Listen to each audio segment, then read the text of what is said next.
살기를 원합니다.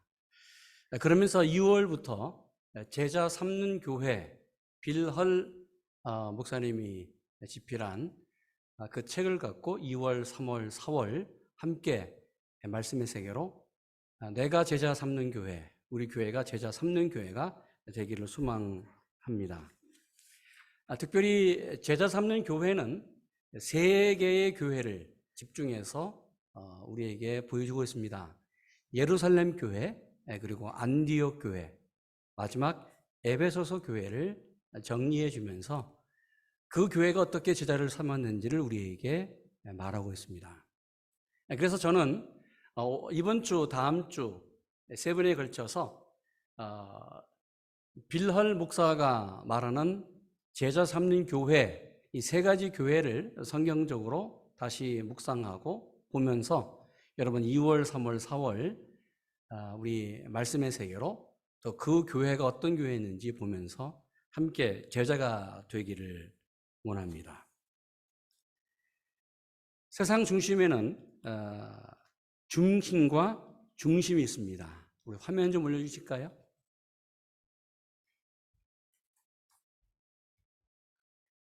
화면이 없습니까? 네, 우리 정은정 장로님 제가 화면 보여드렸는데요. 네. 세상 중심에는 중심과 중심이 있다. 화면이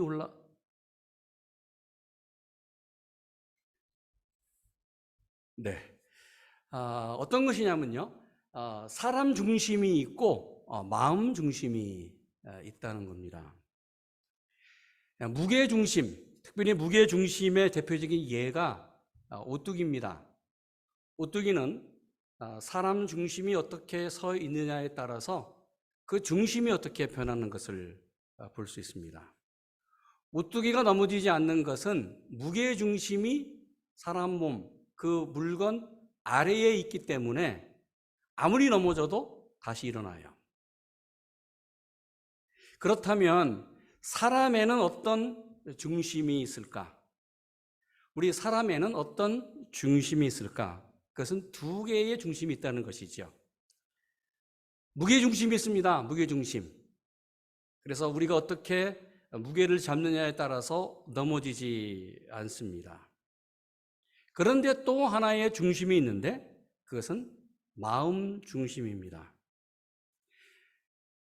무게중심이 흔들리면 쓰러져요. 다시 일어날 수 있습니다. 그런데 우리 마음 중심을 잃으면 방향을 잃어버리고 비틀거리면서 삶이 무너져요. 무게중심도 중요하지만 가장 중요한 것은 마음 중심입니다. 그래서 이런 말이 있습니다. 좋다라는 말은 주보 앞면에 써 있습니다. 조화롭다는 말로 구성됐습니다. 모든 것이 조화로운 거예요. 다른 사람과의 관계도 좋고 나와의 관계도 좋고 이분 하나님의 관계도 조화롭게 사는 것, 조화롭게 신앙생활하는 것, 그것이 좋다, 신앙이 좋다라고 말하는 것이죠. 근데 나쁘다라는 말은 그 어원의 기원이 나뿐이다. 내가 세상의 최고고 모든 것이 다 나 중심으로 움직여요. 그래서 이 사람은 나 외에는 모든 것이 다 열등하고 문제가 많다는 것입니다. 좋은 교회는 다른 사람들과 성도들 사이에 좋은 조화를 이루는 교회입니다. 하나님과 좋은 관계를 맺으면서 조화로운 신앙생활을 하는 것, 그런 분들이 모인 교회가 좋은 교회입니다. 반대로 나쁜 교회는 나뿐이다. 나라고 하는 독선과 이기심으로 가득 찬 사람으로 구성된 교회가 바로 나쁜 교회이다. 성경에 이런 좋은 교회, 나쁜 교회의 두 가지 양면성이 있는 교회가 등장합니다. 오늘 읽은 본문의 주인공 예루살렘 교회입니다. 여러분, 사도행전 2장 이 말씀, 특별히 예루살렘 교회를 말하고 있는데 이 교회가 왜 중요할까? 두 가지 때문에 중요합니다. 첫째, 예루살렘 교회는 이 세상에 최초로 세워진 교회입니다. 교회가 존재하지 않았습니다. 그런데 오늘 예수님의 말씀처럼 바로 교회, 주님의 몸된 교회가 예루살렘에 세워졌습니다. 최초로 세워진 교회이기 때문에 중요합니다. 두 번째 중요한 이유는 예루살렘 교회를 통하여 하나님이 원하시는 그 교회가 어떤 교회일까? 교회 모델. 그래서 어떤 교회가 우리 교회가 되어야 될까? 하나님이 원하시는 교회가 무엇일까를 볼 수 있는 아주 좋은 모델이 되기 때문에 중요합니다. 여러분, 예루살렘 교회는 어떤 교회였어요? 첫째, 좋은 교회였습니다. 조화로운 교회였습니다. 하나님과 관계가 좋았습니다. 그래서 하나님께 기도했습니다. 동시에 하나님의 말씀을 배웠습니다.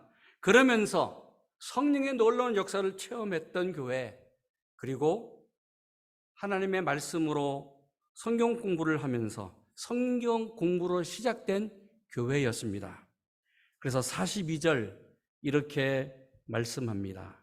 그들이 사도의 가르침을 받았다. 성경 말씀으로 시작된 교회, 말씀 공부로 시작된 교회, 그러면서 교제하고 성찬을 나누면서 기도했던 교회.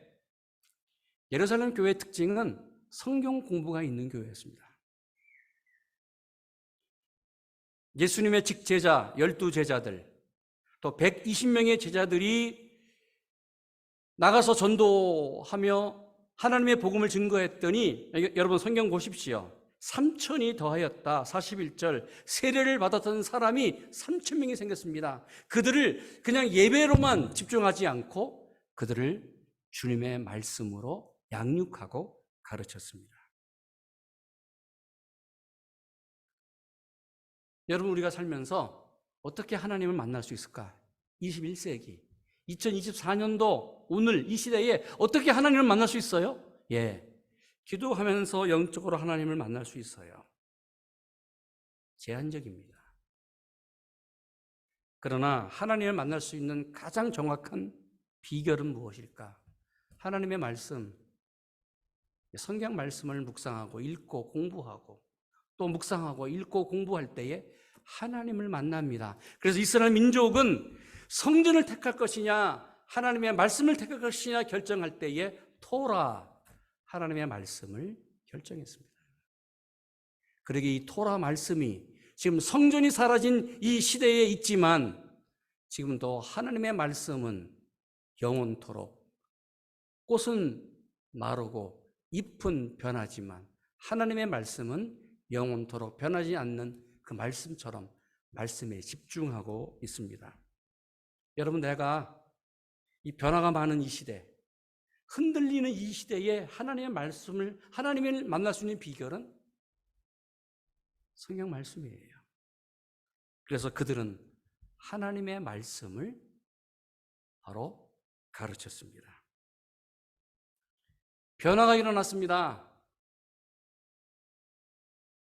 사람들이 예수를 믿고 변화됐습니다. 신도가 됐습니다. 제자가 됐습니다. 그런데 이 예루살렘 교회 무게중심, 성도들의 이 마음 중심이 흔들리기 시작했습니다.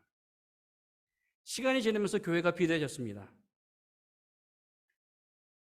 3,000명, 5,000명이 회개하고 세례를 받고 예수님에게 돌아왔습니다. 몇 개월 만에 이런 일이 일어났습니다.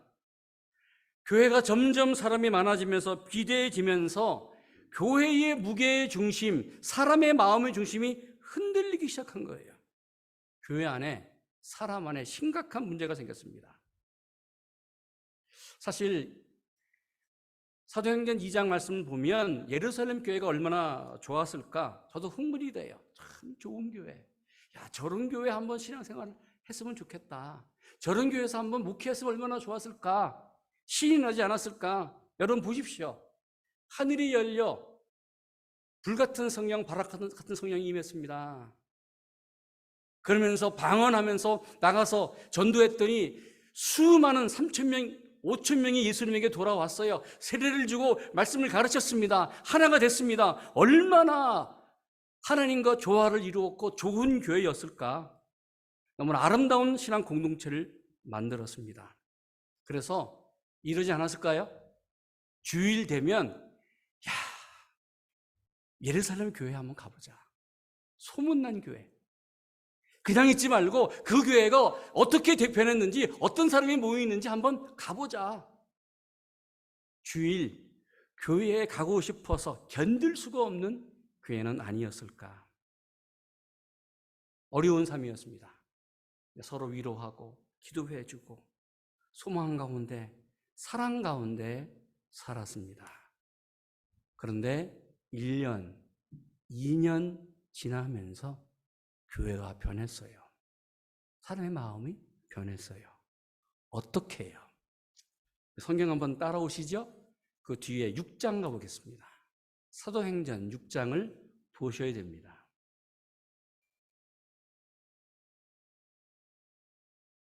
사도행전 6장 1절 말씀을 보십시오. 우리 한번 사도행전 6장 1절 말씀, 우리 196페이지에 있습니다. 같이 한번 말씀을 저와 읽습니다. 그때에 제자가 더 많아졌는데 헬라파 유대인들이 자기의 과부들이 매일의 구제에 빠짐으로 히브리파 사람을 원망하니. 아니, 사랑이 넘치는 교회였는데 원망, 불평이 생기기 시작한 거예요. 성경은 그냥 원망했다라고 말했지만 여러분, 교회 내에 두 그룹이 알력이 생기면서 긴장감이 들고 교회가 사랑이 전혀 없는 상태가 됐습니다. 불평, 불만으로 그렇지, 저들이 그럴 수 있어? 오늘 성경이 말하는 예루살렘 교회의 두 그룹, 헬라파 유대인들과 히브리파 유대인들은 이런 사람들이었습니다. 히브리파 유대인들은 예루살렘에 그리고 유대에 오래 살면서 히브리 말을 말하는 사람들, 그 가운데 예수님을 믿고 예루살렘 교회에 출석하는 성도들입니다. 헬라파 유대인들은 디아스포라 유대인들입니다. 유대를 떠나서 멀리 이방 땅에서 살았습니다. 그러면서 이방말, 헬라 말을 하면서 히브리 말도 하는 사람들. 그런데 이들의 소망은 이제 죽기 전에 이방 땅에서 죽는 것이 아니라 예루살렘에 와서, 유대에 와서 자신의 육신을 묻고, 그리고 유대에 사는 사람들과 함께 마지막 여생을 보내는 사람들, 이들이 바로 헬라파 유대인들입니다. 이들이 예루살렘으로 왔어요. 그런데 복음을 듣고 예수를 믿었습니다. 교회 안에 헬라파 유대인들이 점점 많아지기 시작했겠지요. 그런데 이렇게 말합니다. 그때의 제자의 수가 많아졌다.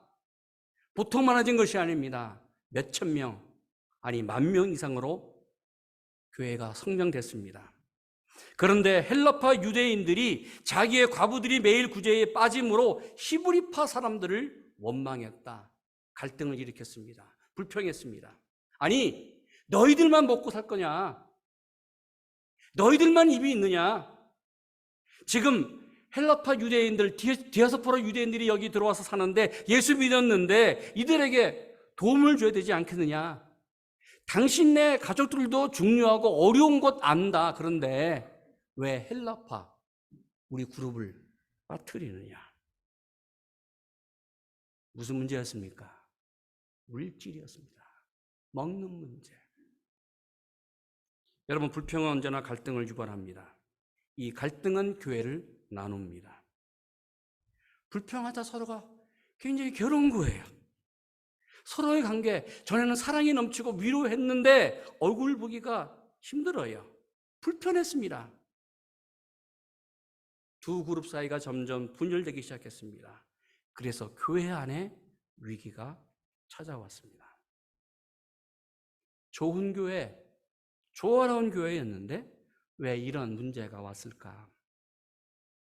교회는 신앙 중심, 말씀 중심, 하나님 중심에 서 있지 못했습니다. 교회가 하나님 중심으로 소비자 교회로 변하기 시작했다는 것이지요. 사람이 많이 모이면서 소비자 중심, 소비자들이 원하는 것이 무엇이냐? 그들에게 니드를 줘야 되지 않겠느냐? 그들의 관심이 무엇이냐? 그들의 관심을 해결해 줘야 되지 않겠느냐? 하나님의 마음보다는 먹는 문제에 관심을 쏟았습니다. 외적인 것, 세상적인 눈으로 사람을 보고 평가했습니다. 누가 더 많이 도움을 받았는가? 누가 더 많은 물질을 받았는가? 누가 더 어려운가? 아니, 반대로 누가 더 많이 소유했는가? 누가 더 많이 갖고 있는가? 여기에 따라서 사람들의 마음이 흔들렸다는 것이지요.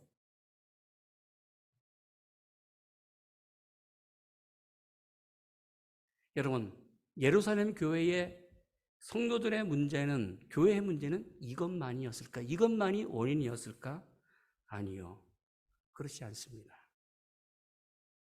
예루살렘 교회의 말씀으로 양육하고 예수님의 제자였던 사도들도 마음이 흔들렸습니다.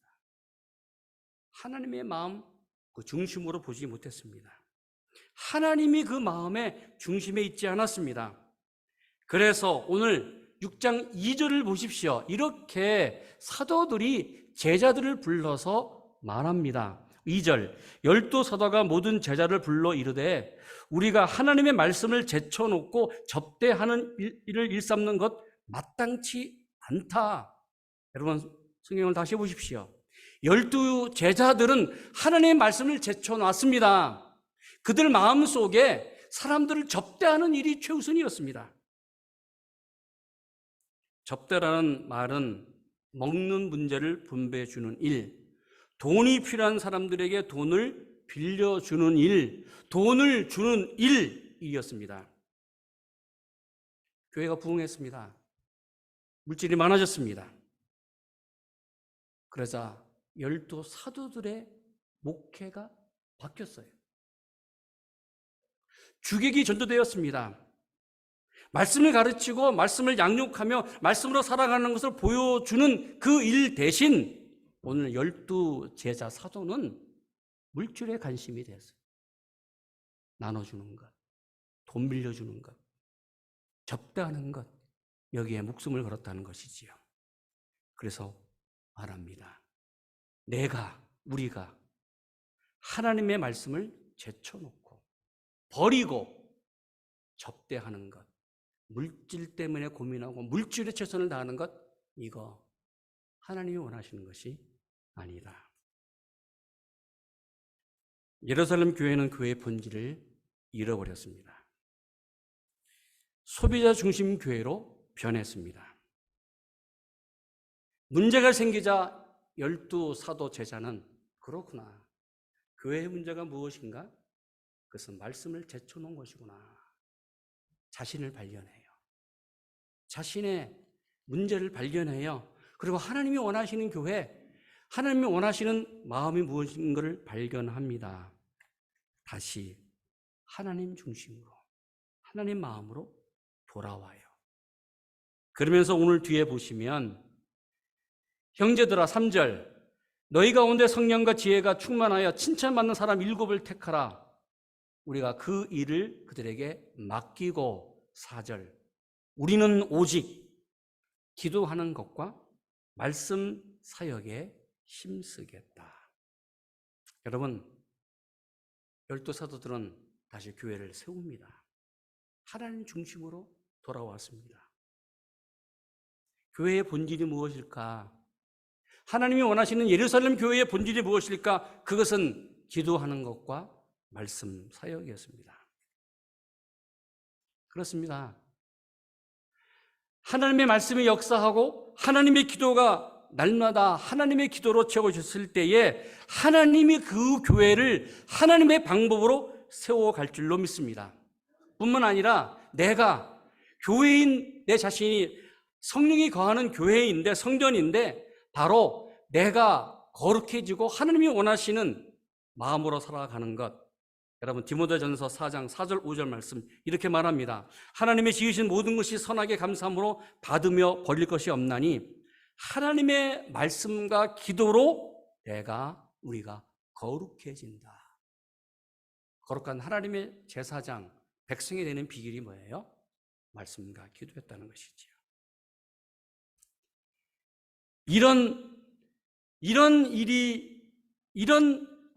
다시 중심으로 돌아오는 일이 일어났을 때에 어떤 일이 일어났을까? 결과가 뭐예요? 우리 6장 7절 말씀 같이 읽습니다. 6장 7절 이렇게 말씀합니다. 하나님의 말씀이 점점 왕성하여 예루살렘에 있는 제자의 수가 더 심히 많아지고 허다한 제사장의 무리도 이 도에 복종하니라. 할렐루야. 교회가 한번 흔들렸어요. 마음이 흔들리고 교회 중심이 흔들렸어요. 다시 말씀과 기도로 돌아왔더니, 말씀 중심으로 돌아왔더니 어떤 일이 일어났다고요? 하나님의 말씀, 성경 보십시오. 숫자가 많아진 것이 아니라 하나님의 말씀이 점점 왕성했다. 그리고 제자의 수가 더 많아졌다. 그리고 그 뒤에 제사장 무리가 예수님의 복음에 복종했다. 오늘 성경이 말하는 제사장이 주님에게 돌아왔다는 것은 기적이었습니다. 미러클입니다. 이건 도무지 일어날 수 없는 일이에요. 왜요? 당시 예수님을 십자가에 못 박은 죽였던 그 대표적인 장부인들이 누구였느냐? 예루살렘의 제사장이었습니다. 예수님을 죽였던 그들이 도리어 예수님을 믿고 예수님 앞으로 돌아왔다. 그래서 성경 보면 하나님의 말씀이 점점 왕성했다. 오늘 영어로 보면 increased, rapidly, greatly increased, multiplied greatly. 초대교회는 계속 하나님의 말씀이 부흥하고 제자의 수가 많아지고 또 배교했던 사람들이 예수님에게 돌아오는 놀라운 역사가 일어났어요. 저는 소망합니다. 기도합니다. 2024년도 우리 대성교회가 이러한 예루살렘 교회의 역사가 일어나기를 축원합니다. 내 삶 속에 내가 교회로 살아가는데 일회성이 아니라 반복적으로 올해, 내년 내가 주님 앞에 서는 그 순간까지 계속 내 삶 속에 하나님의 말씀이 흥황한 삶, 하나님의 말씀이 역사하는 삶. 그래서 이야, 저분 정말 하나님 말씀과 같이 산다. 간증하며 증거되는 우리 모두 되기를 축원합니다. 그런데 여러분, 이렇게 끝났으면 얼마나 좋겠습니까? 이렇게 끝났으면 얼마나 좋았을까? 그런데 또 문제가 생겼어요. 또 문제가 생겼어요. 부흥했습니다. 말씀으로 살았습니다. 근데 말씀의 놀라운 역사로 살았는데 이들은 자기 중심적으로 시간을 지내면서 말씀을 해석했다는 것이지요.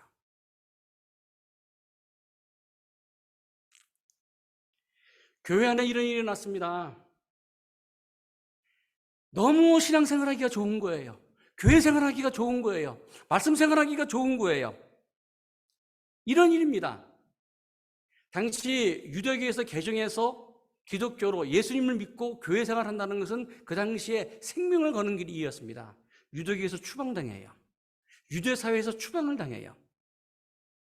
핍박이 많았습니다. 어려움이 많았습니다. 그래서 예루살렘 교회에 들어오면 서로 위로하고 사랑하고 세워주고 물질을 나눠주면서 말씀으로 그들이 하나가 됐습니다. 한 가족이 된 거예요. 피를 나눈 형제보다 더 깊은 사랑의 관계, 믿음의 관계를 나누었습니다. 얼마나 좋을까? 저는 저희 교회가 이런 정말 믿음으로 하나 되면서 사랑으로 하나 되는 그런 교회가 되기를 소망합니다. 아름다운 교회예요. 그런데 시간이 지나면서 또 변해요. 그것은 교회 안에서만의 사랑이었습니다. 교회 밖으로, 세상 밖으로 눈을 돌리지 못했습니다. 성도들끼리는 너무 좋은 거예요. 서로 하나가 되면서 위로해 줬어요. 여기에 하나님은 하나님의 방법을 동원하십니다. 그것은 스데반의 순교로 교회 밖에서 교회 안으로 핍박의 도구를 사용했습니다. 그러면서 교회가 세상으로 흩어지게 만듭니다. 교회 안에만 있는 것이 아니라 세상의 눈으로 돌려라. 세상으로 눈을 돌려라. 아직도 세상에 예수 믿지 않는 사람들이 얼마나 많은데 세상으로 눈을 돌려라 말씀합니다. 그러기에 8장 다시 넘어가겠습니다. 8장 1절 이렇게 말씀합니다. 그날에 예루살렘에 있는 교회에 큰 박해가 있어 사도 외에는 다 유대와 사마리아 모든 땅으로 흩어졌다. 경건한 사람들이 스데반을 장사하고 위하여 크게 울더라. 그러면서 오늘 4절 말씀 같이 있습니다. 그 흩어진 사람들이 두루 다니며 복음의 말씀을 전할세. 여러분, 사도행전 8장 1절과 4절 말씀은 흩어진다는 말을 두 번이나 반복했습니다. 무슨 말이에요?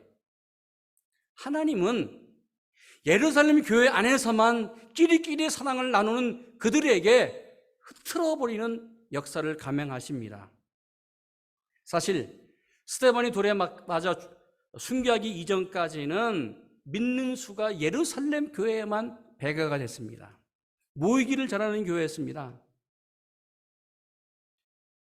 그런데 하나님은 갑자기 스데반을 하나님의 순교의 제물로 삼으셨고 또 그들을 예루살렘 교회를 사도 외에는 모든 성도들을 다 밖으로 사방으로 흩어져 버렸다. 저는 이 모습을 묵상하면서 참 예루살렘 교회 성도들의 모습이 어떤 모습이었고 어떤 마음이었을까? 아니 당시 예수 믿지 아니했던 유대인들이 예루살렘을 교회를 보면서 어떤 평가를 내렸을까? 혹 이런 평가를 내리지는 않았을까요? 이렇게 말하지는 않았을까요? 아니 그렇게 몇만 모였더니 아니 하루아침에 교회가 콩가루가 됐어. 그렇게 대단하게 대단한 일을 한다고 했는데 아니 어느 순간 완전히 교회가 무너졌구만. 당시 유대인들이 이렇게 말하지는 않았을까요? 외형적으로 저 교회는 실패한 집단이다. 실패한 교회다. 숫자가 확 줄어들었습니다. 그렇게 구제하면서 자기 집을 하나님께 드리면서 구제했던 그 물질이 많았던 그 교회가 무너졌습니다. 외형적으로 아무것도 남지 않았어요. 여러분 이것만이 아닙니다. 성도 한 사람 한 사람 신앙과 삶을 보길 원합니다. 여러분 예루살렘 안에서 오랫동안 터를 잡고 살았습니다. 온 가족들 오랫동안 함께 몇 대에 걸쳐서 예루살렘에서 살았습니다. 유대에 살았습니다. 아니 다른 지역에서 디아스포라 유대인들 헬라파 유대인들이 예루살렘으로 와서 신앙생활을 했습니다. 그런데 오늘 그들은 다시 다른 지역으로 이사를 가야만 했습니다. 지금까지 안정된 신앙생활, 안정된 삶을 살았는데 예루살렘을 떠나 더 불완전한 삶과 신앙을 살아야만 했던 그들의 모습. 얼마나 마음속으로 그들이 힘들었을까. 여러분 오늘 현대 교회의 모습 보면서 오늘 현대 21세기 우리 교회의 모습을 보면서 어떤 생각이 드십니까? 교회가 숫자가 줄어들었다. 점령 교회 숫자가 줄어들고 있다. 교회 재정이 어렵다. 아니 신앙생활 하기가 예전보다 어렵지 않느냐. 사람들은 말합니다. 그 교회 실패한 교회 아니야? 소비자 중심의 사람들 말합니다. 신앙생활 하기 이렇게 힘들어. 그러나 정말 소비자 중심으로 보기에 실패했던 교회였지만 이 교회는 어떤 하나님의 역사가 숨겨져 있을까? 그들은 신앙적으로 믿음으로 실패한 교회, 신앙이 아니었습니다. 여기에 하나님의 놀라운 역사가 숨겨져 있습니다. 첫째, 오늘 하나님은 사도들로부터 말씀을 배우고 함께 기도하며 뜨거운 사랑을 나누고 또 예루살렘 안에만 있는 그들에게 눈을 돌려 세상을 보게 했습니다. 왜요? 예수님이 말씀했습니다. 오직 성령이 너에게 임하시면 너희가 권능을 받고 예루살렘과 온 유대와 사마리아와 땅끝까지 내 증인이 되리라. 이 말씀에 의지해서 오늘 하나님은 성령의 능력으로 주님의 증인으로 세상에 나가게 역사했습니다. 힘들어요. 어려워요. 그러나 하나님께서 성령과 함께 하시기에 그들은 그들의 삶 속에서 어디를 가든지 주의 말씀을 증거하고 복음을 증거하면서 오늘 교회를 세웠습니다.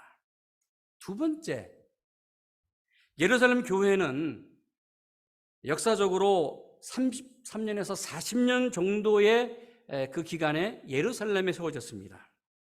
여러분 역사를 보십시오. 그런데 약 30년 뒤에 예루살렘에 어떤 일이 일어났는가? AD 70년에 로마에 의해서 예루살렘 도시가 완전히 무너졌습니다. 예루살렘 도시뿐만 아니라 거기에 서 있었던 예루살렘 교회도 무너졌습니다. 무슨 말일까? 하나님은 하나님의 방법으로 하나님의 역사를 이루어갔습니다. 예루살렘이 멸망하실 것을 아셨던 하나님은 이미 미리 예루살렘 교회를 흩트려 버리시면서 30년 전에 이미 교회를 흩트러 버리면서 교회가 예루살렘에 있는 것이 아니라 전 세계 안디옥, 소아시아, 아니 여기 산호세 2024년도 우리 대성교회 여기 있게 만드셨습니다. 하나님의 불꽃은, 복음의 능력은, 하나님의 역사는 천지사방으로 튀었습니다. 유대와 사마리아와 온 땅으로 하나님의 놀라운 역사가 이뤄가게 하셨습니다. 여러분, 예루살렘 교회의 그 놀라운 하나님의 계획이 오늘 우리에게, 우리 대성교회에게 계속 이어져 가고 계속 하나님의 역사가 이루어가기를 축원합니다. 기도하겠습니다. 하나님 감사합니다. 예루살렘 교회, 그 교회를 보면서 우리 교회를 봅니다. 예루살렘 교회를 보면서 그 성도들을 보면서 나를 봅니다. 하나님, 하나님이 계획하신 것이 있는 줄로 믿습니다.